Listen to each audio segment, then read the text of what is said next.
Our scripture reading is found in Ephesians chapter 5, and we'll be reading from verses 1 to 21. Ephesians chapter 5, verses 1 to 21. Therefore, be imitators of God as beloved children, and walk in love, just as Christ also loved you and gave himself up for us, an offering and a sacrifice to God as a fragrant aroma. But immorality or any impurity or greed must not even be named on you, as is proper among saints. And there must be no filthiness and silly talk or coarse jesting, which are not fitting, but rather giving of thanks. For this you know with certainty that no immoral or impure person or covetous man who is an idolater has an inheritance in the kingdom of Christ and God. Let no one deceive you with empty words, for because of these things the wrath of God comes the sons of disobedience. Therefore do not be partakers with them. For you were formerly darkness, but now you are light in the Lord. Walk as children of light. For the fruit of the light consists in all goodness and righteousness and truth, trying to learn what is pleasing to the Lord. Do not participate in the unfruitful deeds of darkness, but instead even expose them. For it is disgraceful even to speak of the things which are done by them in secret. But all things become visible when they are exposed by the light. For everything that becomes visible is light. For this reason it says, awake, sleeper, and arise from the dead, and Christ will shine on you. Therefore, be careful how you walk, not as unwise men, but as wise, making the most of your time, because the days are evil. So then do not be foolish, but understand what the will of the Lord is.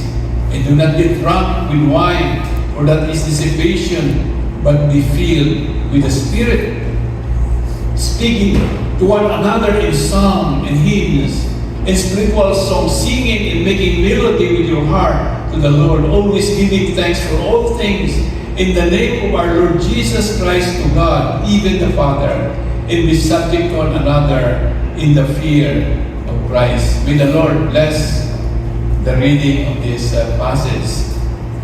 And there's a story about a farmer who was walking through the forest one day when he found a young eagle that was hurt. And the farmer saved the eagle from the dangers of the forest. He took it home, put it in his chicken lock, where it soon learned to eat and behave like the chickens. And one day, a forest ranger passed by the farm and asked, why is that the king of all birds is living in the chicken block with the chickens? And the farmer replied, since he had given it a home in the chicken block and fed it with chicken food, it acted like a chicken. It was no longer a great eagle of the wild outdoors, but a chicken of the tame chicken block. Still, it has the heart of an eagle, replied the forest ranger. It can surely be taught again to fly. He lifted the eagle toward the sky and said, you belong to the sky and not on the earth. Stretch forth your wings and fly. The eagle, however, was confused. He did not know who he was. And seeing his friends, the chicken, walking by and eating their food, he jumped down to be with them again. As Christian, we can be like that eagle. We can be saved, but never be able to live the chicken love, our previous sinful lifestyle, because we are so used to it. However, as Christian, as a child of God, we are called by God to belong to His family. And we should behave and live a life that reflects our new identity as children of God. We are called to live a Christian lifestyle. Someone said what we believe determines what we behave. For example, if we believe in evolution, that we evolved from an animal, we behave like an animal. And that's the reason why there are so many crimes in our world today, especially here in North America. Because people believe that they came from a monkey, so they behave like a monkey. But if we believe that God created us, if we believe that we are children of God, then we behave and act like the children of God. Ephesians chapter 5 verses 1 and 2 says, "Be imitators of God as beloved children, and walk in love, just as Christ also loved you and gave himself up for us, an offering and sacrifice to God as a fragrant aroma." As Christians, we know that our salvation is based not on the merit of our good works, but upon the unmerited love, grace, mercy, and favor of our God. We are ruined without the love of God. The love of God is not sentimentalism, nor is it romanticism. The agape love of God is based on a decision. It's a decision to be primarily focused on the well-being of the beloved, regardless of their condition, irrespective of their reaction. God loved us unconditionally. As the Bible says, while we were still sinners, Christ died for us. Christians are to live a life of love, modeled on the love of God for us. And you know, that is the challenge of a Christian lifestyle. To live a life of love that is modeled on the love of God for us. You know, human love tends to love the lovely. Human love tends to love the loving and the lovable. But God's love, divine love, loves the unloving, the unlovable, and the unlovely. And there is the difference. As Christians, we believe this. And because we believe this, we take this tremendous challenge seriously. Be imitators of God as beloved children and walk in love. And this is a sacrificial lifestyle. And it is deeply pleasing with the Lord.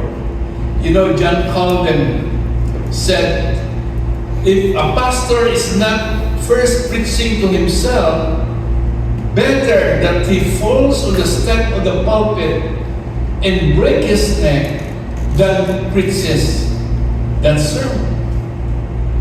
You know, I would not dare to say, okay, brothers, be imitators of God as dearly loved children and live a life of love without practicing and demonstrating that kind of love in my life.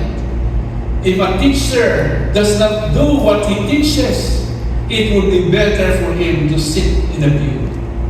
You know, we embrace what the Bible teaches concerning the truths about love, about grace and mercy of God. We must also embrace what the Bible teaches concerning the holiness, righteousness, and justice of God. We firmly believe that the holy, righteous, just, loving, gracious, and merciful God, the creator of the universe, loves us. And out of his love, and knowing what is best for us, he tells us that which is acceptable to him. It is said that God's deep disappointment, disagreement, and rejection of our behavior rests upon those who are disobedient. The wrath of God is being revealed from heaven against those who refuse to obey that which God has revealed. And as a believer, if I take seriously the love of God and I begin to imitate Him, that, of course, will affect my lifestyle. But the same token, if I take seriously the wrath of God and I deal with that, guess what? That will also change my lifestyle. For God says this, those who persistently engage and persist in an immoral, impure lifestyle, however loudly they profess to be Christian, should expect not so much the grace of God as the wrath of God. I heard people say that they were believers, that they were Christian, yet their lifestyle do not support their claim. Their talk does not support their walk. They may have responded to many altar calls and walk a dozen times in the aisles of the church to profess that they are a believer. They may tell you all kinds of stories of how they were born again. But if they are living a persistently immoral, impure lifestyle, the Bible says that person is not a member of the kingdom of God. The Apostle Paul is quite specific here.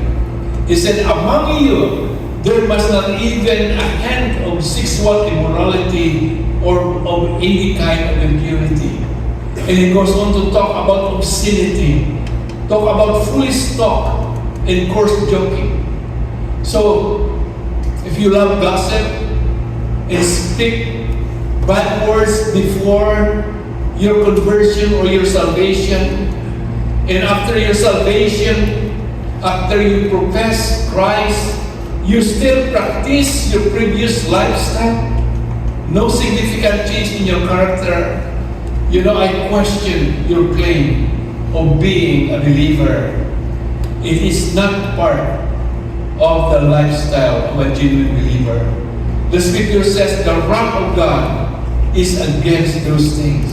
Ephesians chapter 5 verse 5 says, for of this you know with certainty that no immoral or impure person or covetous man who is an idolater has an inheritance in the kingdom of Christ and God. Deep repentance is no doubt required at this point, in order that we might be balanced and recognize that Paul is not just covering or putting down people who have certain attitude towards sex.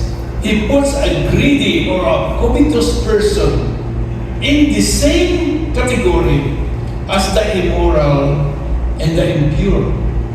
Why would the Apostle Paul do that? He gave us a clue by saying that the greedy or covetous person is an idolater.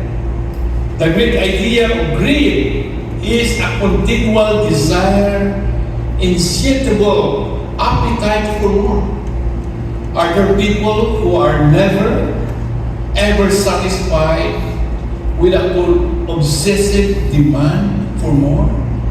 Well, the answer is simply yes. And what's their problem, by the way? Their problem is that they are not finding their satisfaction in God, the Creator. So they are trying to find it in the created, in the material things. The created now becomes the object of their worship rather than God, the Creator.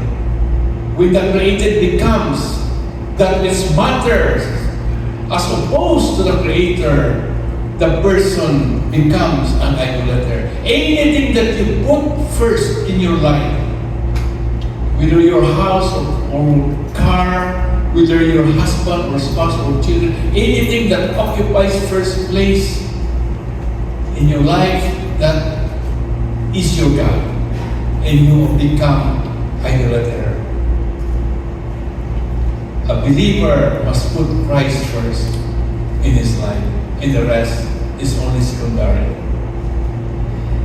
And if we put other things ahead of God, that's the ultimate insult to God.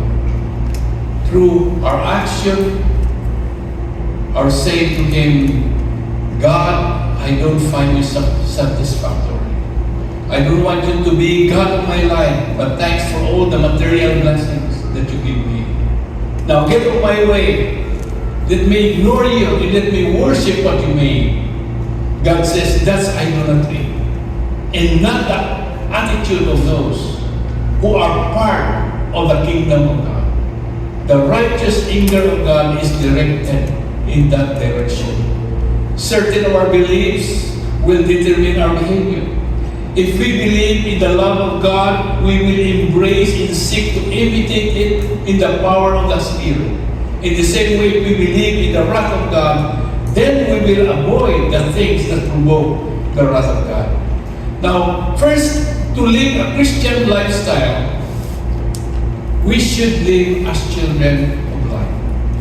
Ephesians 5:8 in our text, for you were formerly darkness, but you are light in the Lord. Walk as children of light. Now in verse 8, Paul is making an emphasis on the light of God. The Bible writers talk a lot about light and darkness. They talk about truth and error.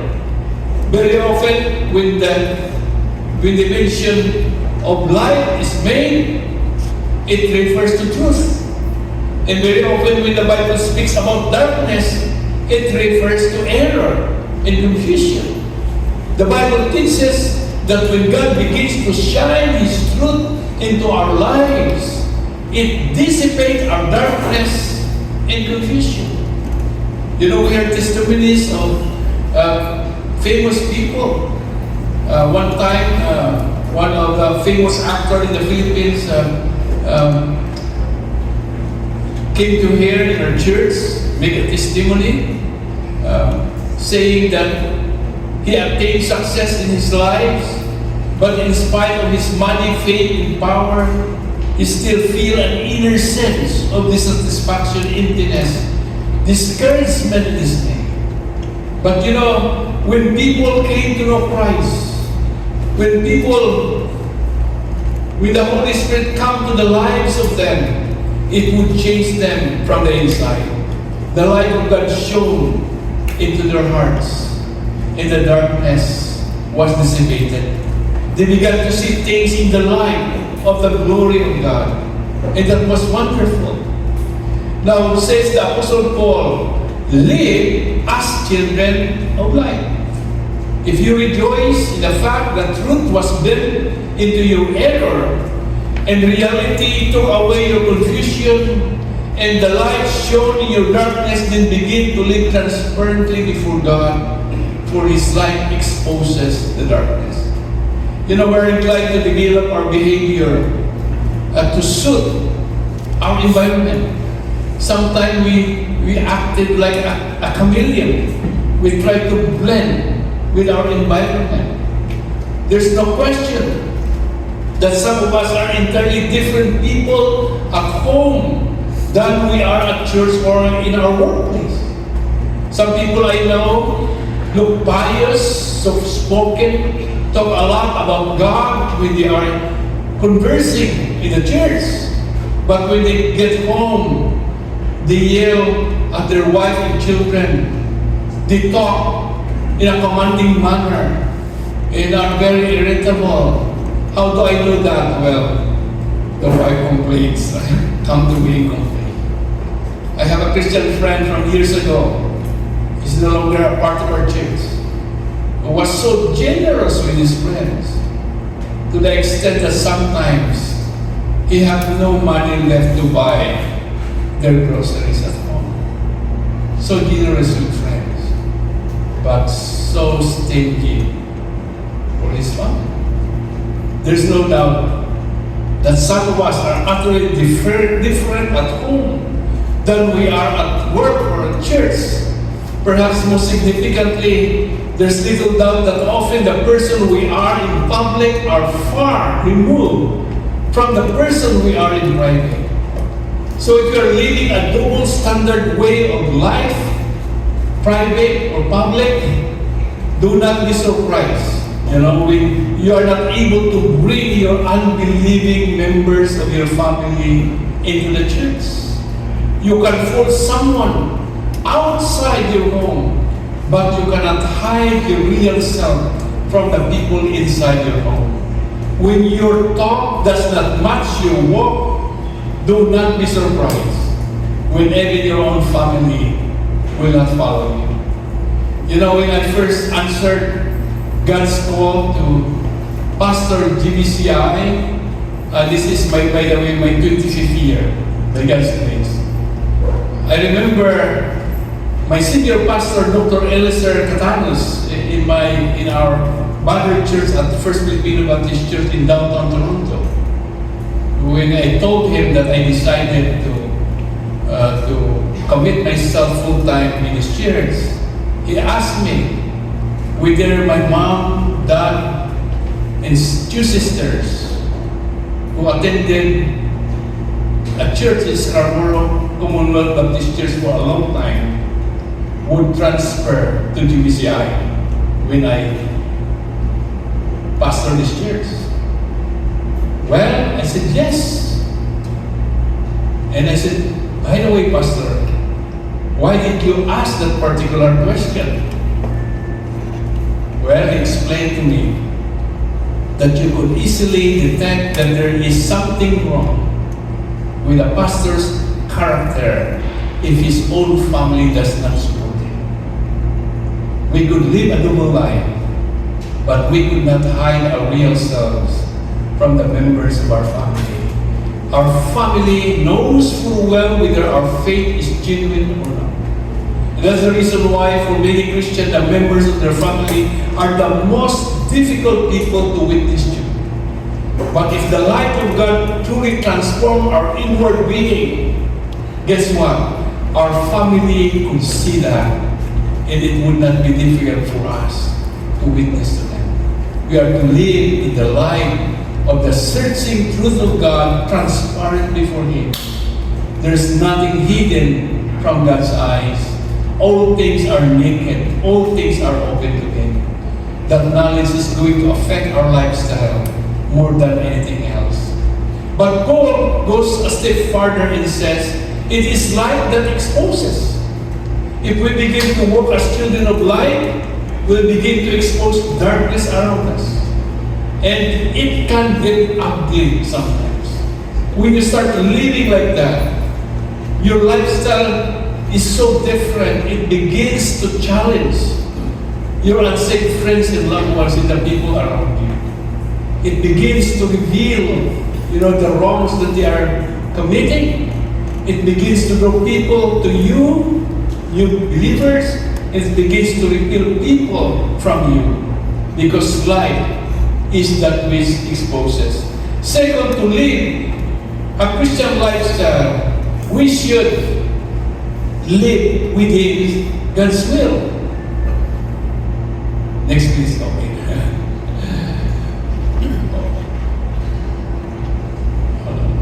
Okay. Ephesians 5:17. So then, do not be foolish, but understand what the will of the Lord is. Verse 17 talks about living according to the will of God. Many people live their lives on the basis of I want.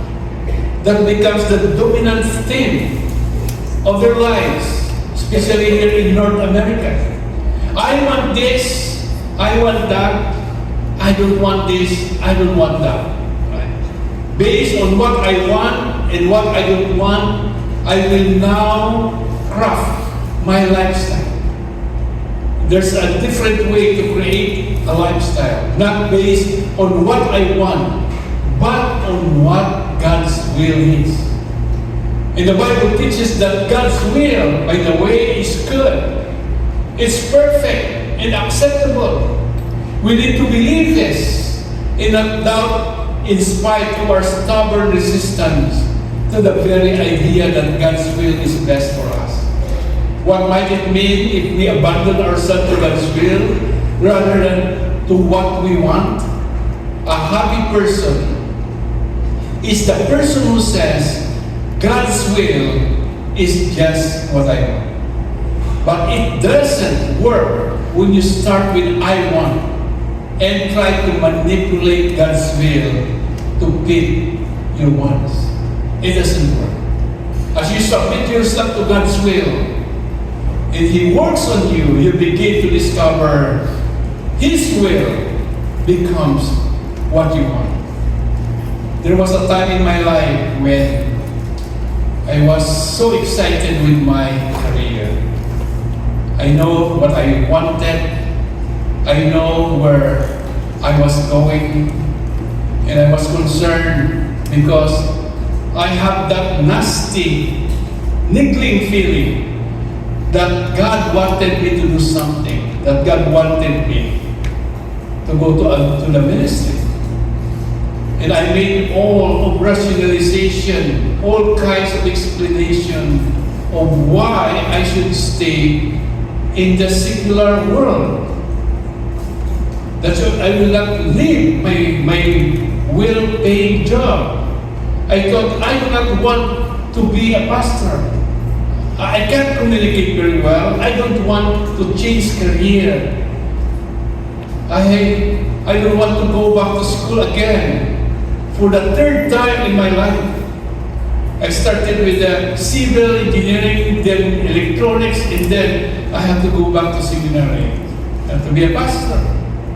But came a day when I said, Lord, whatever you want me to do, I will do it. And then my wants were changed. Instead of trying to manipulate God's will into what I want, God graciously turned my wants into His will. And the peace was unbelievable. And I began to enjoy my life, to live with a sense of purpose. We read in Scripture that when we are prepared to discover and do God's will, we will be wise. We will make the most of every opportunity that comes our way.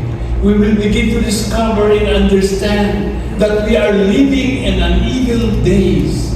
When we live a life based on the will of God, we will recognize the potholes, the pitfalls in our lives.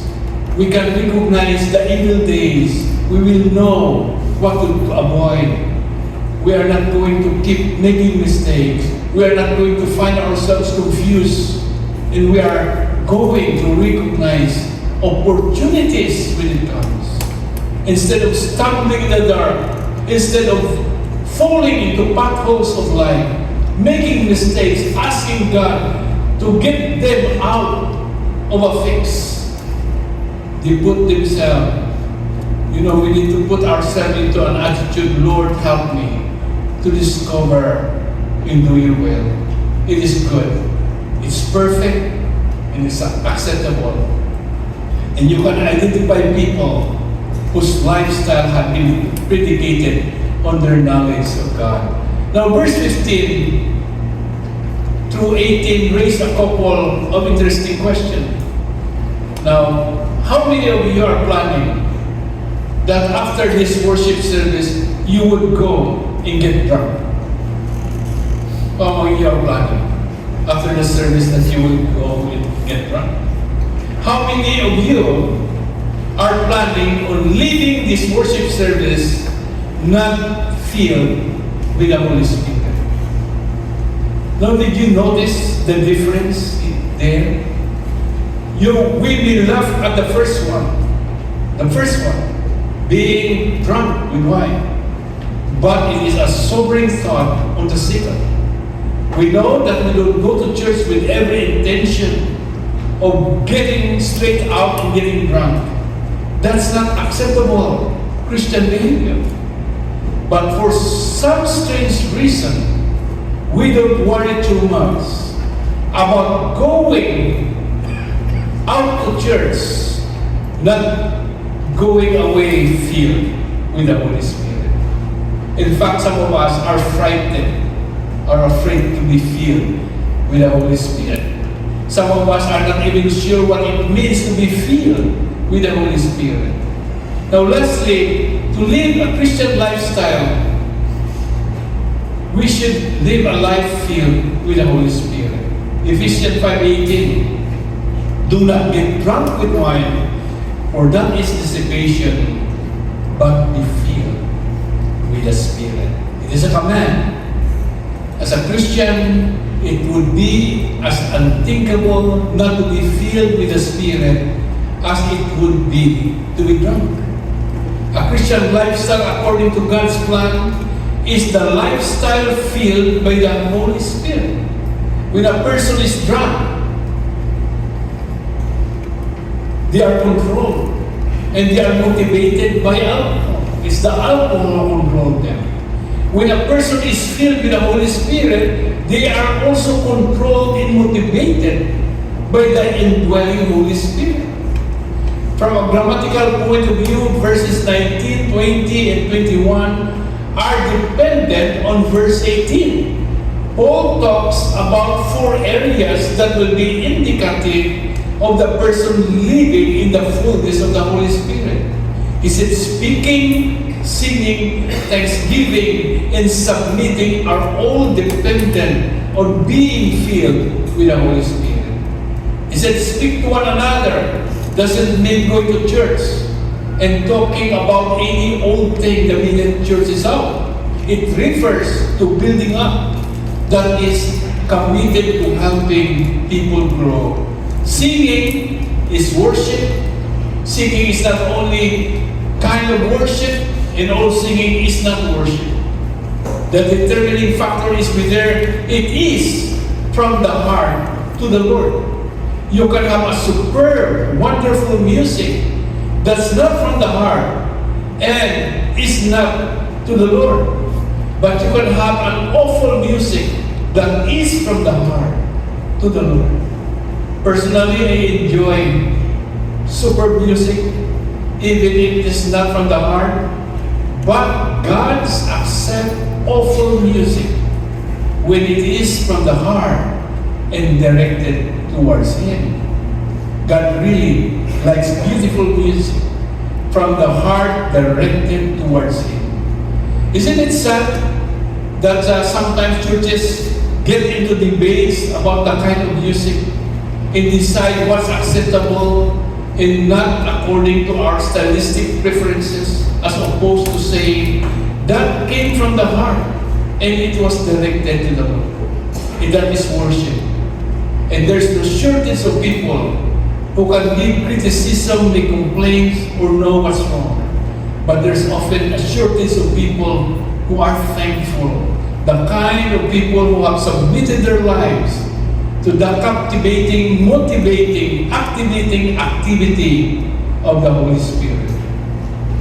Their attitudes are not determined by their circumstances, but rather by their knowledge of God brought through the Spirit within. So in closing, you can tell a Christian who is operating on the basis of the Spirit of God.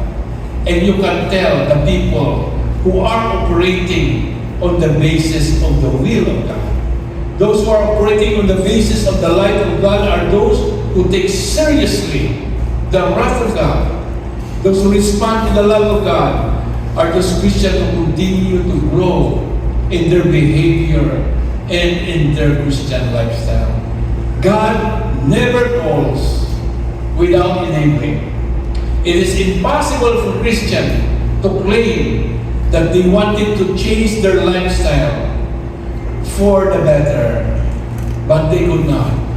It is impossible for a believer to claim that God called him to do certain tasks, but he is unable to do them because he lacks the resources or the abilities. God never calls without enabling. And that's what the Lord expects from us, to place our faith and trust in Him. The challenge to us this afternoon is that we should live a life of love that is modeled on the love of God for us. We should live a lifestyle as a light installed in this world. We should live a lifestyle based on God's will and not what we want. We should live a lifestyle filled with the Spirit of God. Our lifestyle should reflect our faith in the Lord Jesus Christ. May the Lord bless His precious word.